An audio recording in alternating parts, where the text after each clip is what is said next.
This Sony SLV-679HF VCR has been damaged from overvoltage to the power supply. The previous owner plugged this 120 volt unit into a 220 volt source and immediately blew up the fuse along with several other components. And here you have to first desolder the metal case that's protecting the power supply, and I have already done that before.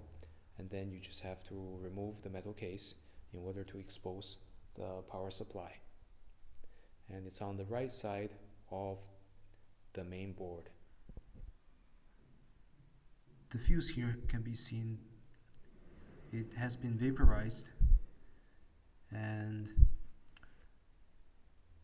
even with a new fuse, it will blow immediately when I plug in the unit to the correct voltage source. So I had to trace the power supply for any apparent defective element or damaged component, and all the capacitors look fine, although that does not necessarily mean they are fine. However, in the over voltage condition, generally you will see some sign of damage.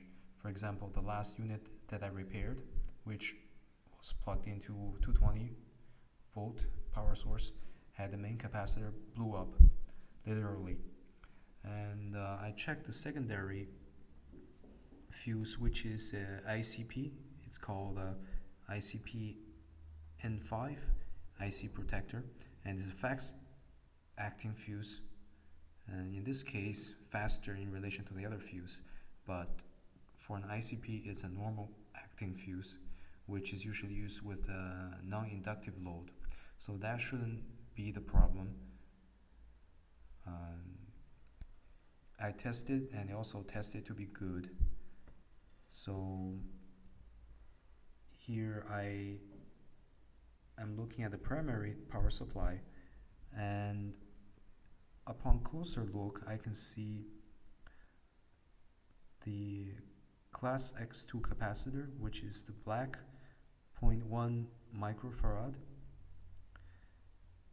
and here is the transformer, which is also an inductor or coil with the copper wires. And one thing that I noticed from observation is that there is a wire detached from the base, which means it's not going to work. And then between the transformer and the class X2 capacitor, there is a variable resistor, which is known as voltage dependent resistor, VDR. And what it does is that when the voltage increases dramatically, the resistance decreases dramatically, and is usually used to protect the circuit from over voltage condition. And this one is burned out. It literally caught fire, and the top part of it has been destroyed, and you can see some of the soot from the fire.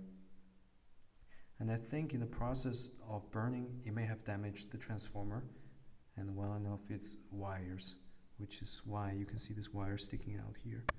And these two elements have to be replaced before I can troubleshoot any further. I replaced the varistor with 470 volt 10mm replacement, since I can't find the original value, and this one works fine. Ideally, it's always good to have the original value, but this one is also used for the international dual voltage version of this VCR. Since I can't find a replacement for this inductor, which functions as a line filter, I decided to repair it. It had one wire broken from the base, and it wasn't long enough to reach the base, so I soldered an extra copper wire to prolong its reach, and now it's able to attach to the base, and it actually works.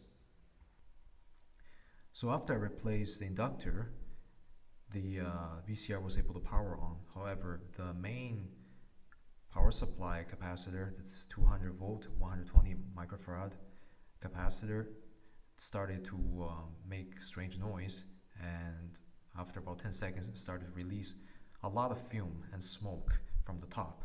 As you can see, the top is a bit bulging because the pressure, for whatever reason, built up inside and started to release a lot of smoke. And I was surprised at how much smoke this little capacitor could release. And I had to ventilate the room.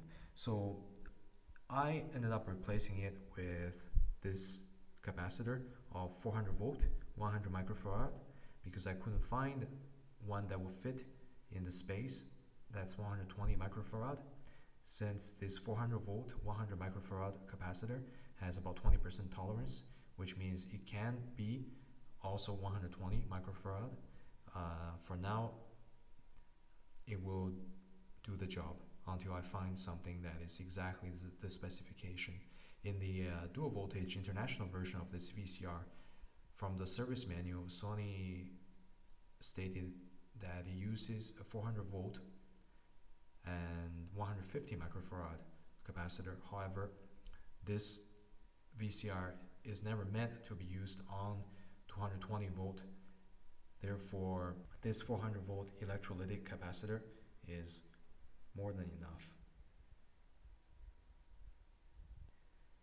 The general rule of thumb of replacing capacitor is that you can always replace it with another one that has a higher voltage rating, but the capacitance should be the same or higher, and you should not use a capacitor replacement with a lower capacitance.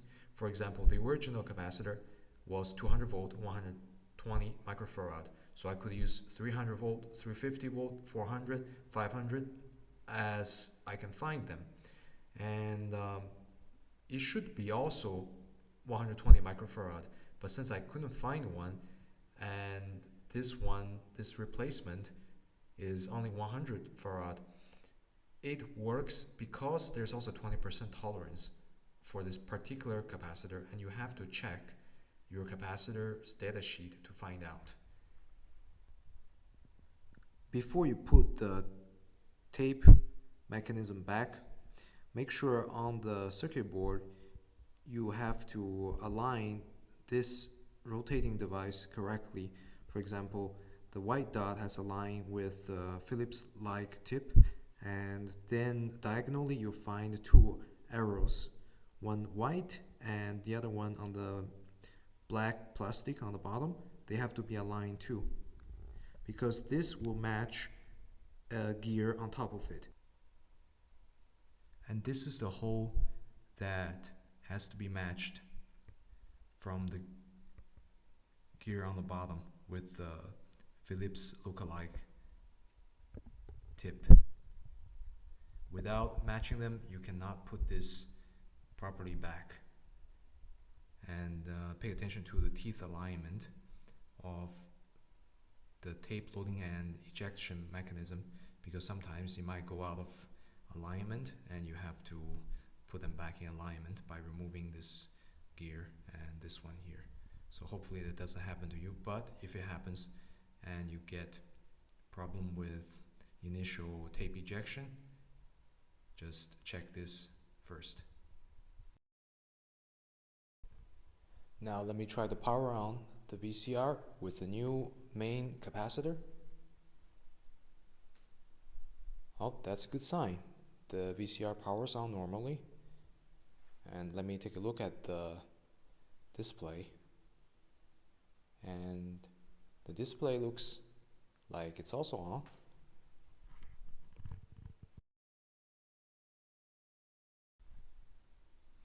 Now let me try to load the tape.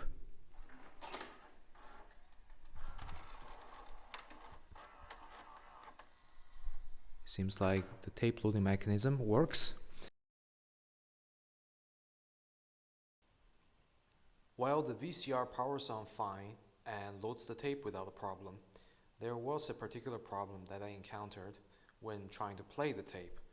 What happened is, when I press play, the image would show for about a second, and then it would disappear and go back to blue screen. And I tried several times to play, and each time it would give me the image for 1 second and go back to blue screen. Of course, now this is simulated because I already fixed the problem, but I wanted to show you the type of problem that I experienced. And the only way that I was able to get the image was to press forward while it's playing, and as soon as I stop playing forward and I go back to normal play mode, it would disappear. And I tried to clean the video head. That didn't solve the problem, even though the video head was very dirty. So I decided to check the capacitors in the secondary power supply, and after I replaced them, it solved the problem. Cell phones may look, Well, sound, and looks work like the that same, took care of but the the problem, phone companies and can't keep the it phone was moving. just Until now, one or two of those capacitors on the secondary power supply, and now it's able to play the video successfully without stop. Ridiculous when you think about it. Every cell phone company will only let you use their phone. But many of those phones use the same technology. Well, I found a local man who can unlock your cell phone